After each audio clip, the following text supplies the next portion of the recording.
Alright guys, Gene here with G Squared Tactical. Please forgive me if for any wind noise you might hear, dogs, birds. I don't have any wind chimes out here though, so a couple people's commented on the wind chimes at the range videos that we've done. But there are some birds. I had to bring it outside. I'm fixing something on the grill, so it might get a little smoky. It got cold on us here in North Carolina for some reason. It's been in the 80s pushing 90, and today I don't think it got out of the 50s. So anyway, enough about all that. Just wanted to kind of tell you that, you know, we had to bring it outside. We've been having to do our gun tabletops and stuff at you know, odd places because of the lockdown and everything. So anyway, what we got for you today, got a little treat here. It's the Canik. Now I know that somebody that's not one of our subscribers or something may watch it, so you didn't say that right. But I've been told by the local gun shop where we purchased this that is indeed how you say it in the English, I guess. It is a Turkish gun, so of course I think it's pronounced a little differently in Turkey. But it's the Canik TP9 Elite subcompact.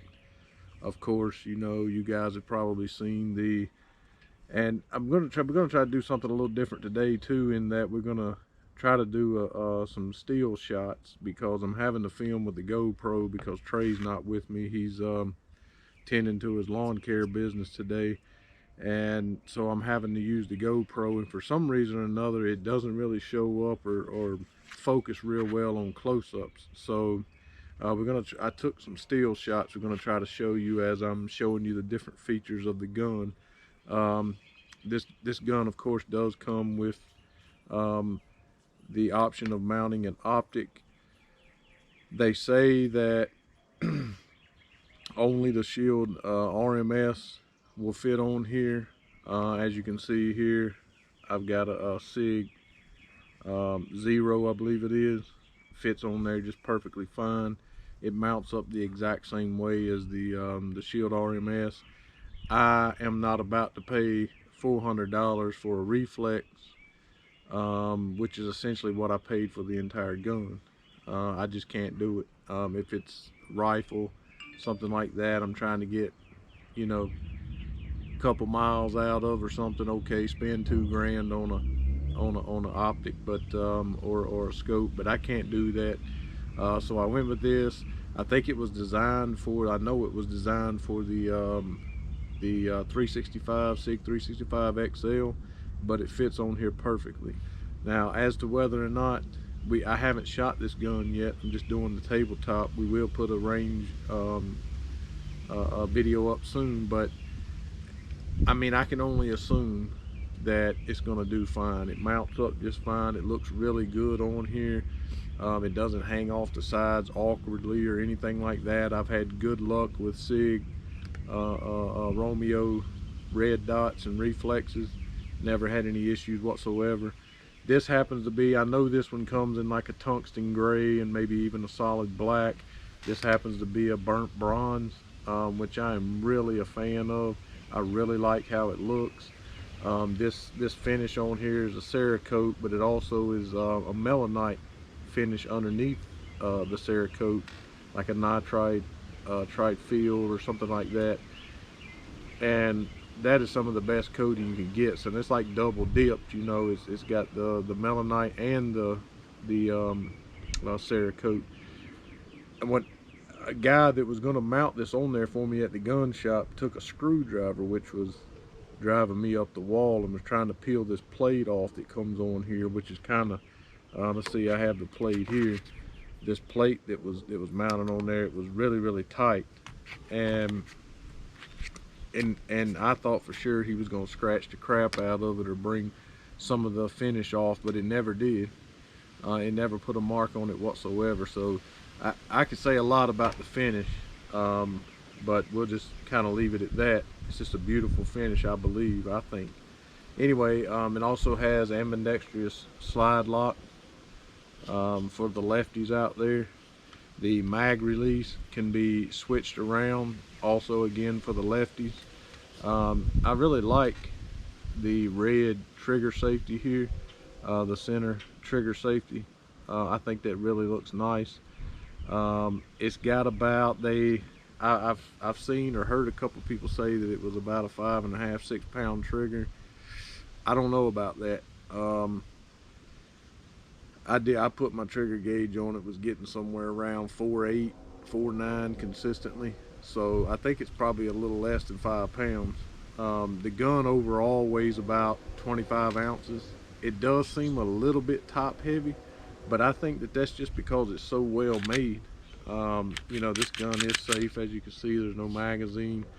It does have a little take up on the trigger, nothing excessive, nothing like the Taurus G2 and G3 videos we did. It's a little take up, very, very nice, crisp break there, and the reset is just phenomenal.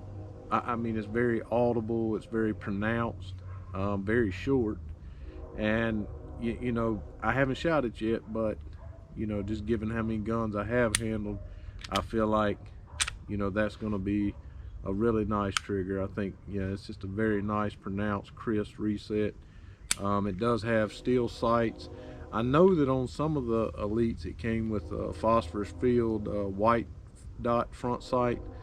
This one is like a green ambidextrous, I mean, I'm sorry, why did I say that? A green, like a fiber optic light, and it came with some fiber optic little pieces to change out if you wanted to make it red. It has also has some green fiber optic in there. I think one other gun I had one time was that way. I think it was the XDS that came that way, where you could change out the color of the front sight. Sorry, the wind's blowing a little bit. It does have a loaded chamber indicator here, which, I mean, I don't know. I don't care either way. I mean, I would like to think that I would know if my gun had one in the chamber, but for you folks that like that, fine. I think that's probably the reason why you had to have this micro reflex, is because of that loaded chamber. I feel like if that wasn't there, this cutout could have been a little longer. Maybe you could have put a sight in there, a bigger, like a Vortex or Venom or something like that. The sights, like I said, they are steel. These are combat rear sights, so they're blacked out. And then, of course, like I said, you got the fiber optic front sight. You got front and rear cocking serrations. Again, just, you know, a nice little touch. I first was aware of, now I'm sure they've been out a lot longer than this, but I was first aware of the Canik brand about 4 years ago. I think I seen it maybe at a gun show or maybe one of the local gun shops. I'm not really sure. And my first thought was, it was a full size one. It was sitting right beside of an FMK, and I just thought it was ugly. And I know a lot of you guys are probably going to be like, ugly, you know, I mean, nobody says that about a gun, but I just thought it was ugly. I do say that about a gun, in fact. You know, nobody's going to go out and try to find a girlfriend and intentionally try to find the ugly one. So, you know, I thought the gun was ugly, but when I seen this gun, and there definitely seems to be a trend of people finding, you know, subcompact pistols that have the option for the reflex. I know that FN has one. I think it's their FN9C, maybe their 40C. I know that Smith & Wesson and SIG obviously have made some subcompacts that will take a reflex. So, you know, of course, I've been looking into them as well, since it seems to be all the rage now. And when I saw this, I was like, you know what, it ain't quite so ugly. I really like how it looked. The takedown is really simple. You know, pull the trigger, pull the slide back slightly, just like you would a Glock or anything else, and it has 2 takedowns here on the side, and just comes forward. Well, don't seem to want to come forward here. It's a little bit different. It is different.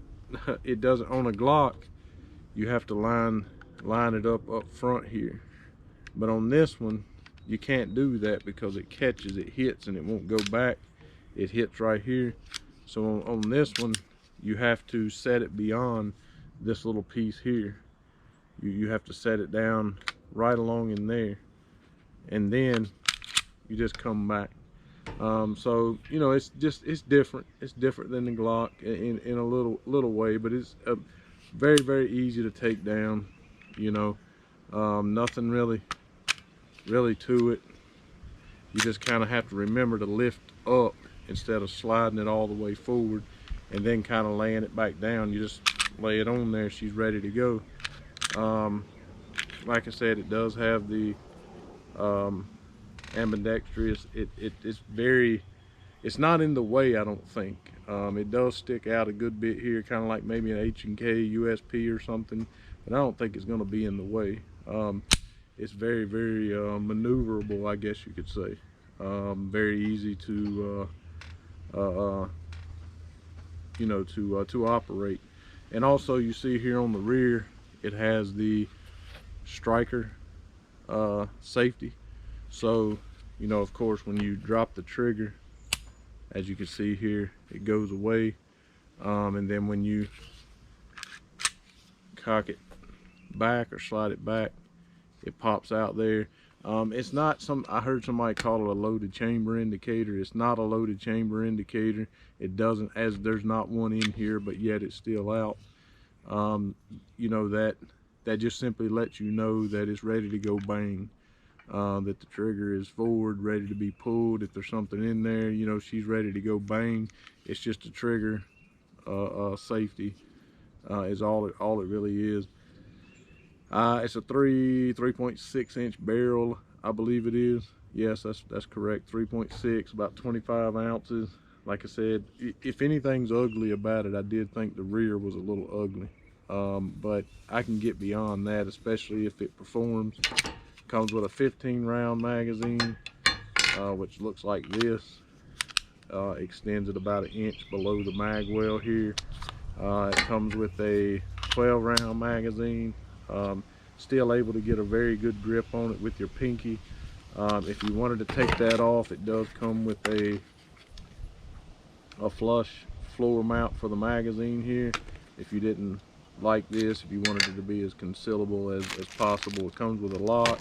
Comes with a little toolkit here to mount your optics on here. I did not have to use any of this. I just used the plate. It does come with a mounting plate for your optic, which is pretty nice.